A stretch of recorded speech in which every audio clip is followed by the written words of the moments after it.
Hello everybody, how have you guys been doing? And welcome back to our channel How to Guide. And in today's video, I'm going to be showing you guys how you guys can install CapCut on your Android device.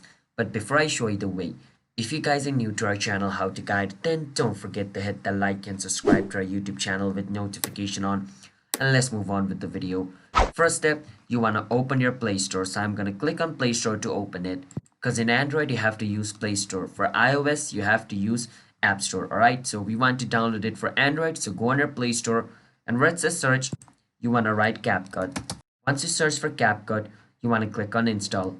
Once you click on install, your CapCut will start to install and the installation time will depend on your Wi-Fi speed. My Wi-Fi is in the mid-range. It's not slow, it's not fast, so it's going to take me around 5 to 2 minutes for it to download. Alright, but it purely depends on your Wi-Fi speed for you guys. Now, for those people who do not know CapCut, CapCut is a video editing software which allows you to edit videos on your phone. Just like in Premiere Pro and DaVinci Resolve, you can also edit videos in CapCut. But Adobe Premiere Pro and DaVinci Resolve is available for PC, whereas CapCut is available for mobile. And you can also download CapCut and edit videos and post in TikTok directly from CapCut without having the CapCut's watermark at the end. But if you do not want to post it in TikTok, then there's going to be CapCut's watermark at the end, alright? So you need to keep that in mind. So once it's downloaded, just click on open and our CapCut should open up just like this. So yeah, that's how you guys can use CapCut.